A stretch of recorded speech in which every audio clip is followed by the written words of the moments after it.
Hey, Roy here. I'd like to talk to you about strategic spending, probably one of the most fascinating subjects that you could get so bored with, and yet it is the most important matter we actually have to deal with at One Life. It's know your outcome, know your money, know where you will be able to count, if you will. Now, I want to tell you straight away, you don't have to become an accountant. This is very simple. Strategic spending is about being in control of your life, being in charge of things. And it's about looking at the next 12 months, what you're going to earn, what you're going to spend. To me, it's like a fundamental thing, yet a lot of people have challenges with this insofar as they can't get a handle on it because it's not their area. It's not their area of being expertise, if you will. I ask in my seminars, hands up those who love accounting and stuff. If I have 100 people there, I get one person, two people put their hand up. Money accounting is not what they love. They want the result, but they don't want to do the work. And it's not us here to try and make you an accountant. There are three things that you really need to deal with in building your wealth. One is you need to be operationally capable of creating an income stream. Now, we call it operations. We call it about a process, if you will. Now, some people only have a job and that's what they do. Whereas others have now are building multiple income streams, so they have many income streams. And there's people in business directly, that's their income stream. So whether you've got a job, you've got a multiple income stream, if you've got only two incomes, you've got a business, whatever, the other most important part is your marketing. Now, in a job, you market yourself through a resume, or you market yourself with your ability or your negotiation skill. In a business, you market yourself on the internet, you market yourself as a shop front, advertising, whatever you do, word of mouth. There's many, many different marketing techniques. And again, most people aren't very good at marketing as a general statement. They're usually like butcher, baker, candlestick makers are good at being a butcher, a baker or a candlestick maker, but they're not necessarily good at marketing their services. That's obviously pretty important, and it's not the course of this particular discussion. Marketing we deal with at length in our quantum enterprise program and others. However, the most important thing, and marketing will bring money in, but the most important as to whether you keep this money is your finance administrational area, if you like, your accounting, your ability to know the numbers. And strategic spending is the beginning of an understanding of that. And if you can't do a strategic spending program, I'm going to tell you it would be very difficult to run a business of any kind. And most accountants work what we call historically. They work backwards. And what they're working on is what was your last tax return? What was the last thing you did? Whereas we work in present time to create money, and we work and focus on our future. We can't do anything about the past that's happened, apart from we might owe some tax or something like that, and there's some lessons to gain from that. But our future is a very different issue. Our future is where our life belongs. But we create it all here in this particular area called the present, which is why it's called a gift. Now, strategic spending has really two parts to it. Your expenses, which you kind of know about. You know whether you've got a mortgage or a rental, you know that you've got electric light bill, you know that you've got a car, you know you've got payments or petrol, a mobile phone or whatever. They're just expenses, and those expenses may vary a little bit, but not that much.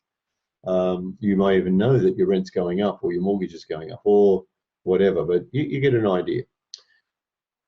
And you can use your past as a bit of a consideration in that. And we have a very simple program called strategic spending, spending strategically, which really comes to the second part of this, and that's what's your income. Now, that bit, if you've got a job, you kind of know that. Is there a guarantee? No, there's no guarantees at all on this planet. But if you've been earning 50,000 a year, it's probably going to earn 50,000 next year. If you've been earning 100,000, you're probably going to be earning 100. No, not necessarily, because you may be adding income streams. So why we get you to look at it is to start looking at realistically what's your income, and we usually do up to 3 of these. We know the expenses, but the income is a lot to do with your decision making. You do a course like with One Life Here, you learn new skills, you start doing property trading, and all of a sudden there's a $25,000, $50,000 extra income into your cash flow. So that is what we call the one that we want to see as an intention. So we have the first one, number 1, we call it your survival one, the one that's currently your position, which most people spend all they earn or more than they earn. So we call it survival. So in your case, it might be that you're better than survival. You're actually been saving 10% of your money. Well, that's great. So that's your kind of, survival one or current position, or it'll tell you that you're actually minus. And we get a lot of clients when they do the strategic spending, much to their horror, they discover they're in a minus position, and they've never done that before. They never looked at it. So, and that's the next part of this. So we've got an expense, we've got an income, take one from the other, you've got a plus or minus, and we've got it monthly, and we've got it as a total for the year. Now you might say, well, gee, how would you know what you're going to earn? How would you know? They're the better questions. Have a guess and put it out there, because I can assure you one thing: if you don't even have a guess, you won't know anything, and it will be a surprise. And what we use is little redraw facilities. You can use a credit card for doing that. We have a whole training on strategic spending, as you know, but it's important to get your head around this. And it's not a credit card, like an overdraft, can be really a very powerful thing for a person as long as it's dealt with responsibly. But what the most important thing about strategic spending is understand that there is also a decision on what you spend. Even from the food that you eat, to the rent that you pay, to the car that you've got, to the car that's blowing up or whatever. And that's a responsible process. And of course, all this was taught at school, not. So some people take their whole life to work this out, but it's very important to take a handle on this. And the 2 extremes we get with people is one person who either is so cautious with their money that they've got so much money in the bank that they're not actually getting it to work, or the other person spends like the wounded soldier and just throwing money around. So both extremes there's a sweet spot that's happy. A sweet spot is being responsible, being clear, and you'll notice in our strategic spending we have a thing called savings, which is our wealth account. And the wealth account is where we really get to start working with money.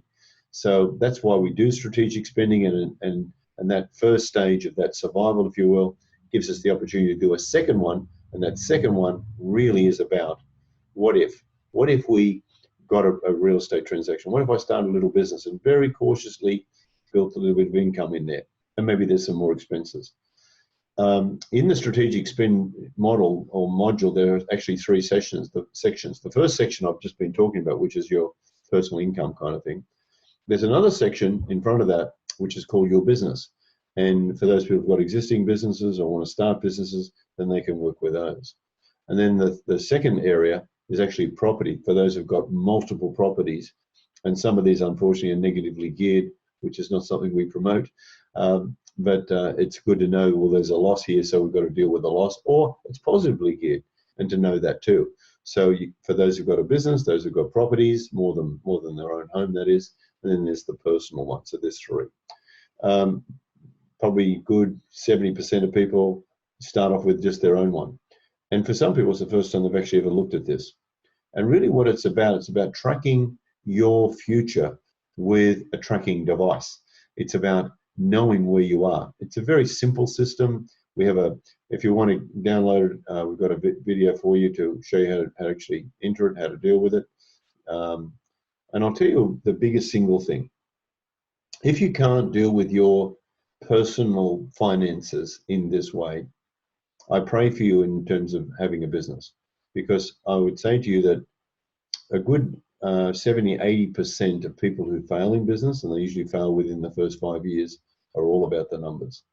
In other words, they take the bad habits of their personal life into their business, and they find out later why that was so damaging. So to me, very important one to get the handle on. Now, understanding it and doing it can be 2 different things. And you don't necessarily have to do it yourself. You need someone who's a bit of a squirrel, someone who could do it for you. Once you understand that there's a necessity of it, then you can get your own bookkeeper to do that for you. Or you can get someone, an ordinary person who just loves mucking around with spreadsheets. Ours is an automatic one. It adds itself up and transfers the data. It's very simple, and it's part of our Life Magic program, as you know, part of the abundance pack actually. So overall, there's only one real big issue here, and that's you.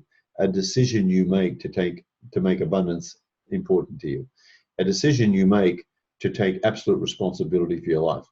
A decision you make to become truly an investor and understand how money works. A decision you make is to implement that, which is fundamental to the success. And then lastly, a decision you make to condition your life to abundance in all areas and to live this life of gratitude and be really complete.